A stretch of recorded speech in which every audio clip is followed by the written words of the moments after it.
gosh, finally. So I've been eyeing this lens for quite some time now. This is the Sony 200-600 telephoto zoom lens, and I've been wanting this lens ever since I shot the Eclipse last year.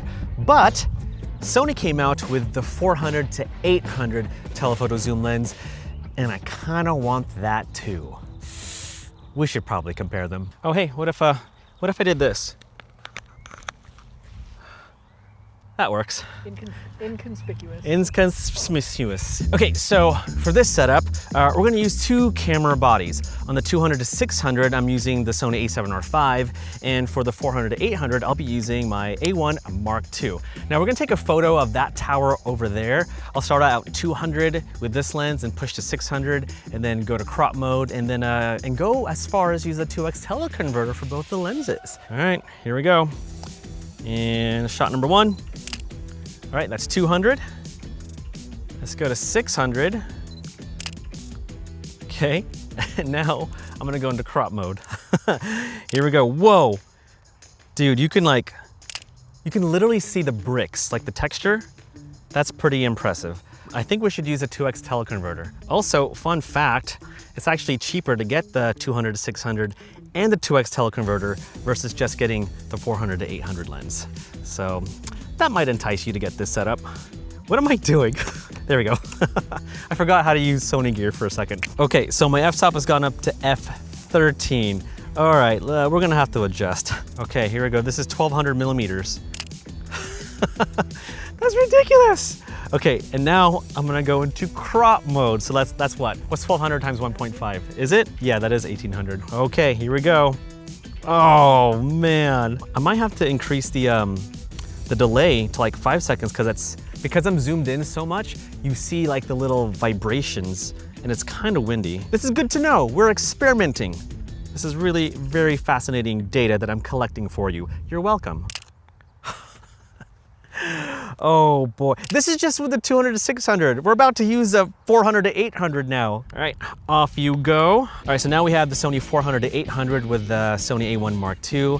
Same exact camera settings, except I have to use f6.3 for my f-stop because that's the minimum aperture that I can use with this lens. And I'm starting at 400 millimeters. So here we go. Oh wow, that's a really tight shot of the tower.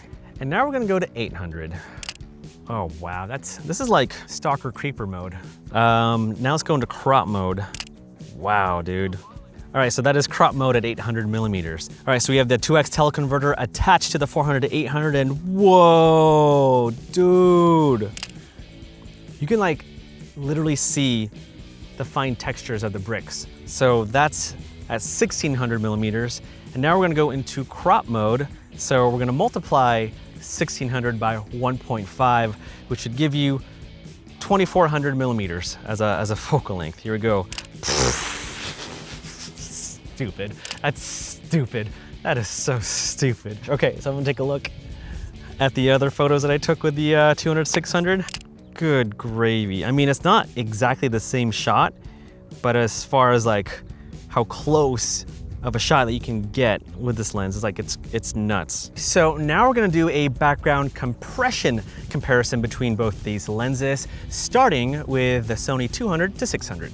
All right, Tyler, you looking good over there, buddy? Here we go. Okay, cool. Let's push it to 600 now. I mean, that looks pretty cool at 600 millimeters. I mean, we're shooting at f6.3, and so it doesn't really matter that it can't go down to like f2.8 because I'm pushing on the lens so far. All right, now we're gonna go into crop mode. Such a tight shot on your face, dude. All right, ooh, here we go. By the way, the 400-800 is heavier than the 200-600. This is at 400 millimeters. Wow, dude. Now 800.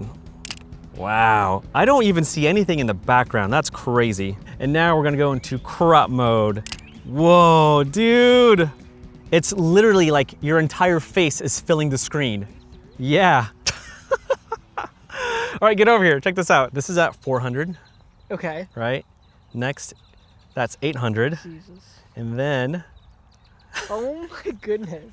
Now, you might be wondering, other than the focal length, what is the biggest difference between the 200-600 and the 400-800? Well, Bob, thanks for asking. The biggest difference is actually the autofocus drive. With the 200-600, it uses the older direct drive supersonic wave autofocus motors, which essentially uses vibration to move the elements in the lens to autofocus. Now, with the Sony 400-800, it uses two XD linear motors, which essentially means it uses electromagnetism to drive its autofocus, and that really shines when it comes to continuous autofocus, i.e. video. Gosh, I love having this angle over here. Okay, so last comparison I'm gonna do is, of course, video. Now, since the autofocus drives are a bit different between the lenses, we're just gonna see how they perform as Tyler is walking towards the camera. All right, Tyler, you ready? Okay, we are at 200 millimeters. I'm recording in 3, 2, 1, action. I mean, it's a really cool shot.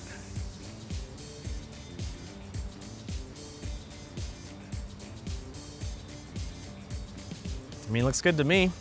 All right, now let's push it to 600 millimeters. And 3, 2, 1, action. I mean, that background looks so good.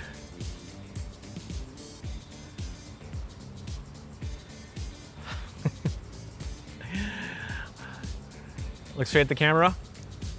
Oh, dude, that shot's very cool. Just for the heck of it, stay there. Let's. I'm gonna go into crop mode. 600 millimeters at crop mode.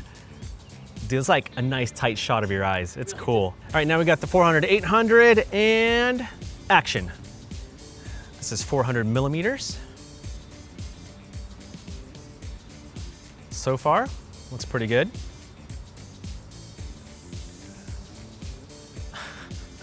Man, that's a nice close-up. All right, let's push to 800. Okay, already it's like a nice close-up shot of you. All right, here we go, and action.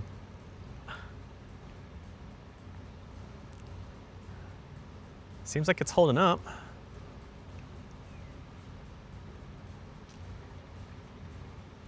Dude, and now we are in crop mode, dude. Super close on your eyes, that's crazy. It reminds me of that opening scene, Harry Potter, Deathly Hallows Part 2, where the Minister of the Defense, that dude, it's like a tight shot on his face, and he says, "These are dark times." These are dark times, there is no denying. Harry Potter. Okay, so final thoughts. What do I think? First, let's talk about the Sony 200-600. I love shooting with this lens. I've been looking forward to using this lens for quite some time now. I love the focal range of this lens. I feel like the 200-600 millimeter focal range is really versatile, especially for someone like me. And I like that it starts at f5.6 versus f6.3 with the 400-800. And I also like that it's $1,000 more affordable than the 400-800. So overall, love the 200-600. Now, Sony's new 300-400, it's a fantastic lens. I mean, I know it's a lot pricier, but it is worth every penny. And really, overall, I didn't really notice too much of a difference when it came to overall image quality, autofocus performance. Like they look pretty similar to me. I mean, really the main differences between these two lenses is the focal range and then the mechanics of it, the autofocus drive. But really, they look pretty similar. And if I had to choose one, I think I'd go with the Sony 200-600 millimeters. I mean, it's a lighter lens, it's more affordable, and the fact that I already have a 2x teleconverter, like I feel like I'd have a way more versatile setup with a 2x teleconverter lens and the 200-600, and that combo is still gonna be cheaper than this one lens. And so yeah, I love shooting with both these lenses, but if I had to choose one, I think I'd go with a 200-600. Boom!